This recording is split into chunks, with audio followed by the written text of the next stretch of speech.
Bueno, gracias por la presentación, gracias por la organización del evento. Efectivamente, nosotros somos un grupo de Intec CONICET, trabajando en investigación operativa, en particular en optimización mediante programación matemática.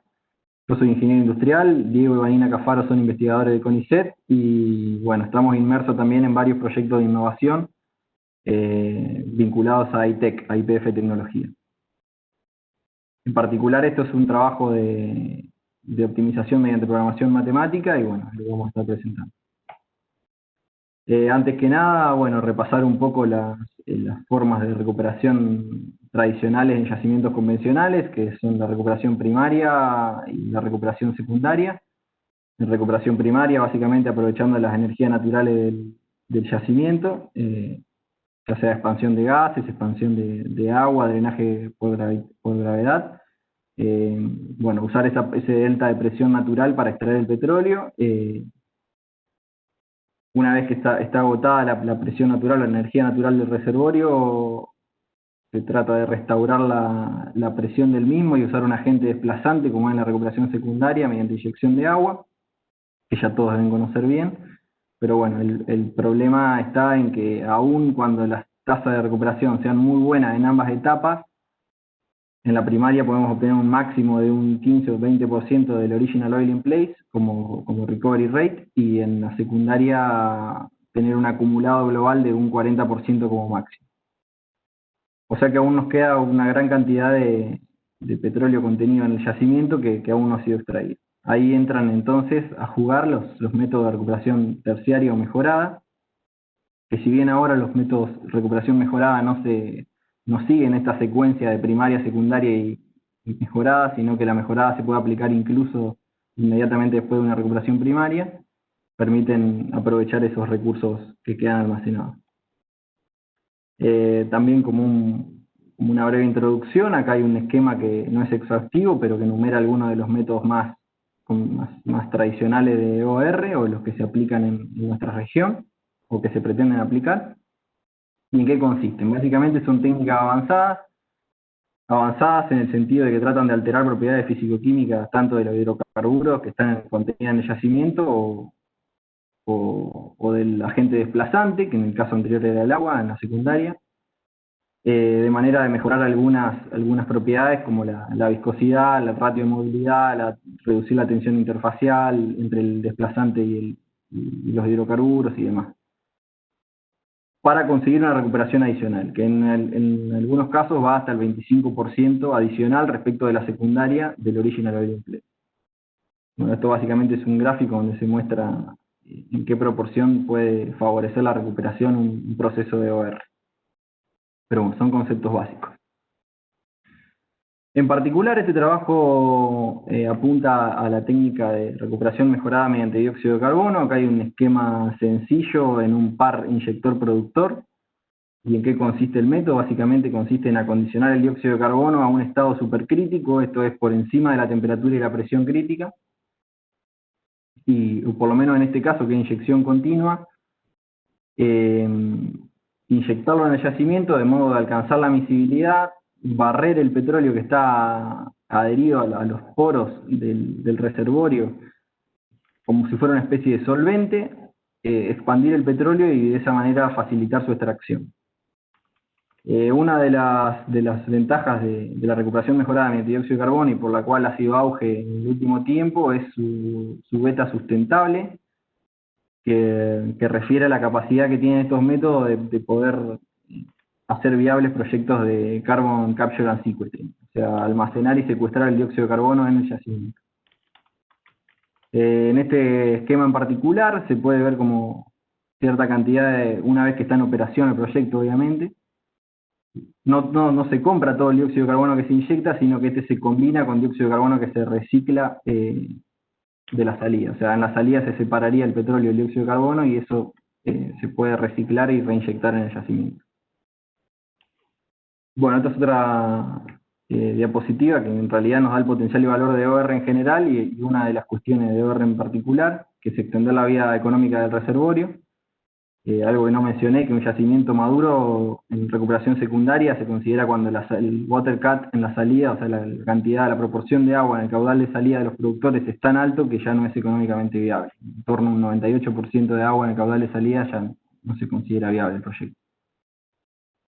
Generalmente para una etapa EOR y para EOR con dióxido de carbono en particular, muchas de las instalaciones y equipamiento que se tiene disponible de la recuperación secundaria se pueden aprovechar, pero bueno, requieren muchas reinversiones, workover de pozos, cambio de casing, instalaciones de facilities para la compresión, transporte, manejo de dióxido de carbono, acondicionamiento, dijimos que va a unas condiciones específicas. Bueno, perforación y preparación de nuevos pozos, caracterizar reservorios en regiones que no se tienen conocidas y demás. Pero bueno, una de las ventajas principales de la explotación mediante dióxido de carbono es poder almacenar al finalizar el proyecto en forma segura el dióxido de carbono en la formación. Por supuesto, incrementar la productividad y extender la vida útil del reservorio. Pero eso es todo conceptual. En la herramienta que nosotros desarrollamos, que es una herramienta de programación matemática, el objetivo que teníamos era desarrollar una herramienta que permita hacer una evaluación preliminar de una iniciativa EOR pensada para un yacimiento de secundaria que esté en su etapa madura. O sea, que ya su productividad sea tan baja y que no sea económicamente viable y se pretenda aplicar algún método EOR, en particular y evaluarlo en forma preliminar antes de comenzar simulaciones geológicas y de reservorio que puedan ser muy costosas en dinero y en tiempo. Entonces, bueno, las preguntas que aborda nuestro modelo son básicamente estas en forma general. Si es conveniente profundizar en una evaluación de una iniciativa de EOR con dióxido de carbono, en un dado yacimiento maduro que esté en recuperación secundaria. ¿Cómo debe operarse ese proyecto para tener el máximo valor esperado neto y poder evaluar si es conveniente o no profundizar en él? Una estimación del valor presente neto para el proyecto. Y cómo conseguimos una representación fiel que la podamos embeber en un modelo de programación matemática. La técnica, básicamente, el modelo de programación matemática consiste en plantear una función objetivo, que en este caso comprende variables continuas y enteras, y una serie de restricciones o ecuaciones que representan las relaciones entre esas variables, que pueden provenir de restricciones físicas, de comportamiento físico, de relaciones lógicas entre variables que se necesiten para modelar el comportamiento del yacimiento. Es un modelado, básicamente, un modelado matemático del yacimiento. En este caso, en el dibujo hay una función que se está minimizando, pero bueno, para nuestro caso en particular, se hizo una maximización de una función de un valor presente neto, esperado, para el proyecto. Es un modelo técnico-económico el nuestro, donde las restricciones incluyen relaciones técnicas, pero también relaciones económicas entre las variables. La función objetivo está dada por un valor presente neto, básicamente, donde los flujos de caja están dados por los ingresos del periodo anual K, está planteado a 5 años, costos variables, costos fijos e inversiones para cada periodo. En ese sentido, la definición del problema consiste en, dado un yacimiento maduro que esté siendo explotado en secundaria y que esté con un water cut muy alto, y bueno, que ya se considere maduro y se pretenda aplicar sobre él técnica de recuperación mejorada, en particular mediante esta técnica. Bueno, seleccionar qué pozo de la recuperación secundaria sería conveniente retrabajar y operar en el proyecto de EOR, en qué momento del horizonte deberían comenzar a operarse, la selección y el timing de cambio de modo de operación, que ya vamos a ver qué significa, la asignación de modos de operación a pozos, inyector o productor en el proyecto de EOR, un programa de workover preventivo sugerido, dado una frecuencia estándar en la industria, la tasa de inyección óptima de dióxido de carbono como variable continua para cada pozo inyector. Y en base a todas estas decisiones, decidir si es conveniente o no profundizar en la iniciativa. Profundizar significa, bueno, dado los lineamientos que nos da el modelo de programación matemática, podemos hacer una simulación, o no conviene directamente porque incluso en las mejores condiciones que establece el modelo no es conveniente perseguir este proyecto. Cada una de estas decisiones, obviamente en las ecuaciones que vimos, configuran variables, en este caso discretas, en general estas 4, estas 5, y esta es una variable continua, pero a su vez hay variables continuas que están asociadas a cada una de estas.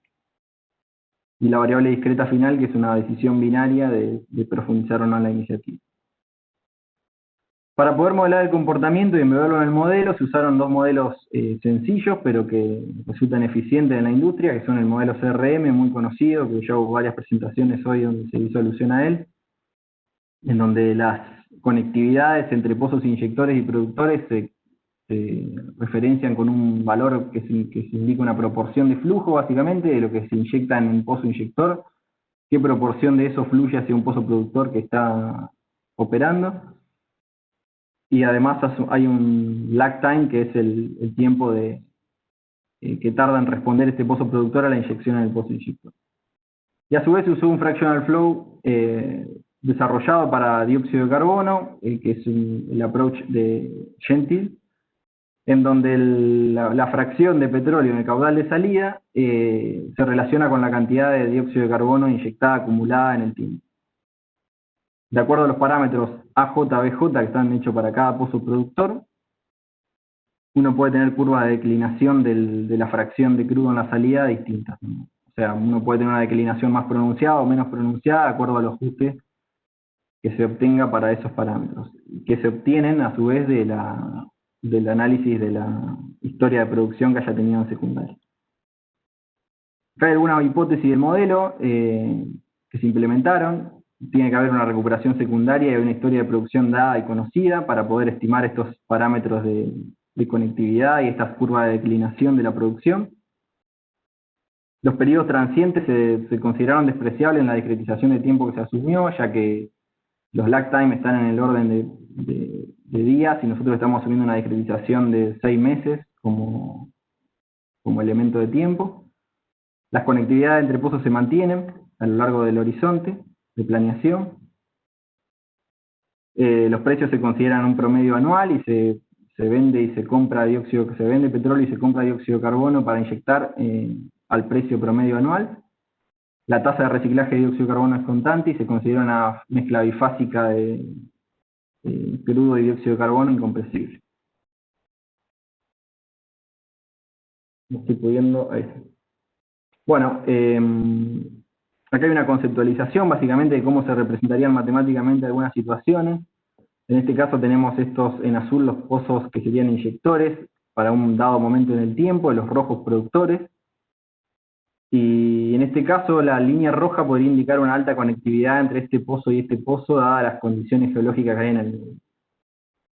Bueno, en algún momento del horizonte podría convenir convertir I sub Y a un pozo inyector para poder aprovechar esta conectividad.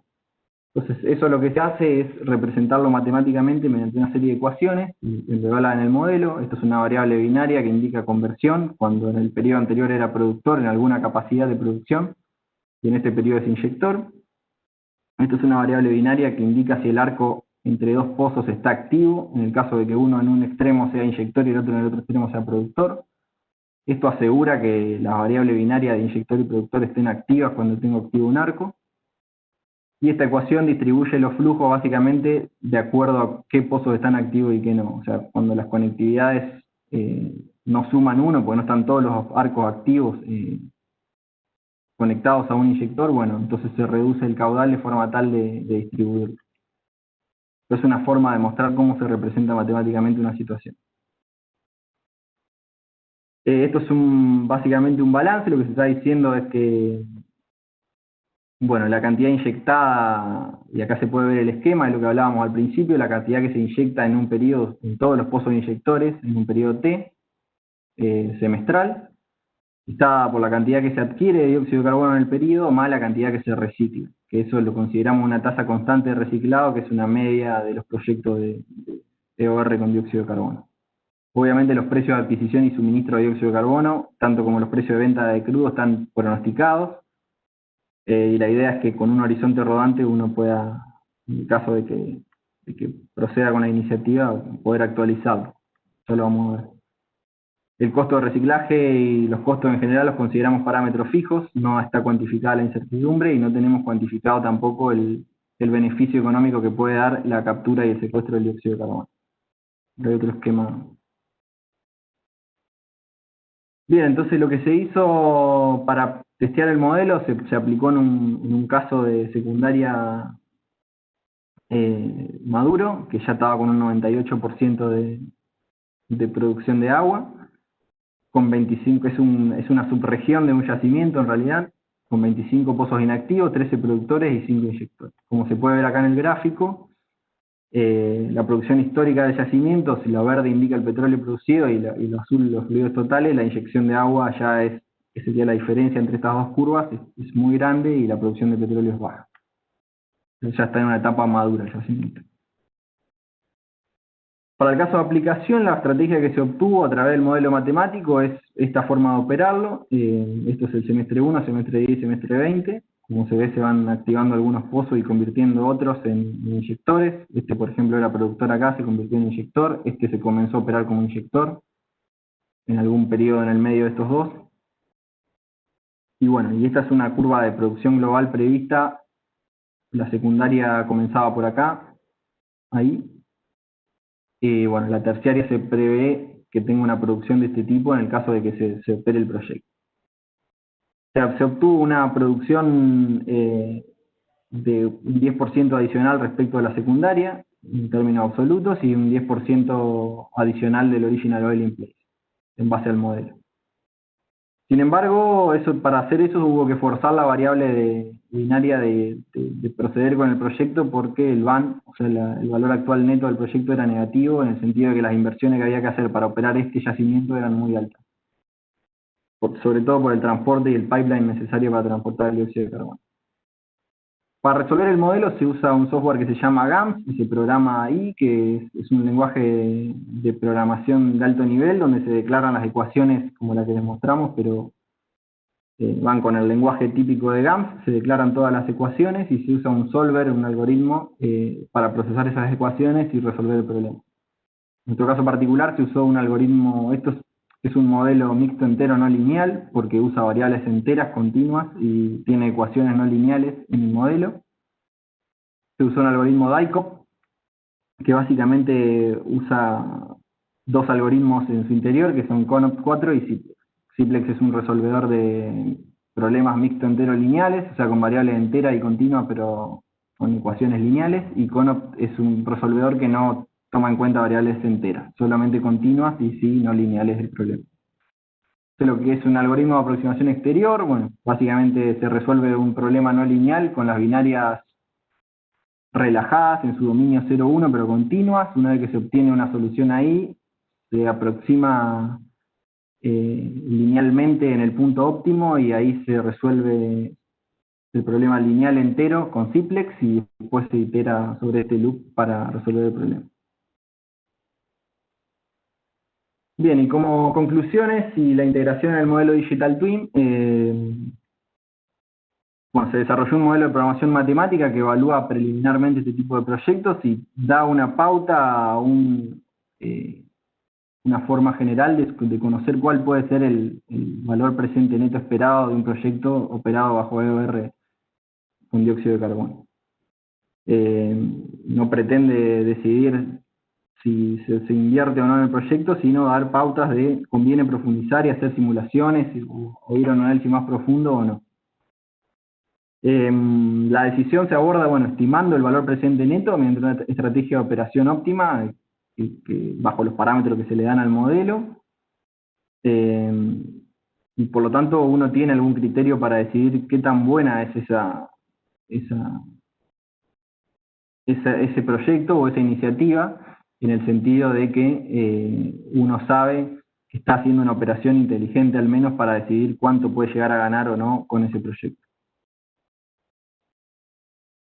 La integración del modelo Digital Twin, nosotros creemos que una vez que se decide, en el caso de dar continuación a la iniciativa, bueno, en ese caso el modelo podría servir para ser alimentado por parámetros en tiempo real, ya sea de pronóstico, de conectividades, de inyecciones y respuestas de pozos productores y demás, para poder hacer un horizonte rodante y poder proponer estrategias de operación para los periodos subsiguientes, que puedan servir al menos como lineamientos generales para tomar decisiones en base a qué pozos abrir, cómo operarlos o cómo dejar de operarlos y demás.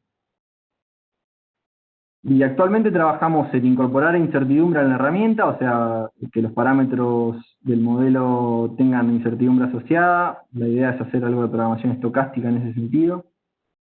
Extenderla a otras técnicas de OR, en particular en YPF hay mucho interés por polymer flooding, que es inundación de yacimiento con soluciones poliméricas, usando soluciones poliméricas como solvente. Estamos tratando de realizar un modelo similar a este, pero con más fundamentos analíticos, y bueno, profundizar en modelos de predicción aún más rigurosos para el comportamiento del reservorio sin sacrificar la eficiencia computacional. Este ya es un modelo que demora mucho en resolverse, y bueno, la idea es no complejizar demasiado para no perder agilidad. Así que bueno, muchas gracias por su atención y espero que les haya gustado el modelo. Bien, Demian, muchas gracias por la presentación. Nos queda un minuto. Hay un par de preguntas. Aquí tengo una que me hacen llegar por el chat. Ok. Que me preguntan cómo influye. Tenemos un minuto, así que te va a contar el tiempo. ¿Cómo influye la posición geométrica del pozo en estos casos en que los mismos no tengan buen registro direccional? Si esto influenciaría en el modelo al suponer que los pozos a distancias distintas de las que se supone que están. Todos los pozos que se consideraron en el modelo tienen la ubicación dada, o sea, ninguno de los pozos lo estamos proponiendo localizar nuevos nosotros. Por lo tanto, los datos de producción histórica están y nosotros las conectividades hicimos una extracción de esas conectividades a partir del software que se utiliza para analizar el reservorio. No es que las conectividades las estimamos nosotros. Lo que sí estimamos son los parámetros de declinación. No sé si eso contesta la pregunta. No la he formulado yo, espero que sí. Te agradecemos mucho por haber participado y por haber hecho esta presentación. Quedaron un par de preguntas de los participantes que, si es posible, te agradezco las respondas por el chat. Y ok. Yo, Sí. Perdón que me di cuenta recién de que no había activado la cámara inicialmente. Sí, de todas formas también se pueden comunicar por el contacto o ahora las respondemos por el chat. Muchas gracias. De acuerdo, y yo paso la moderación a mi compañera Sandra González. Sandra, de aquí en más seguís vos y yo estoy contigo aquí.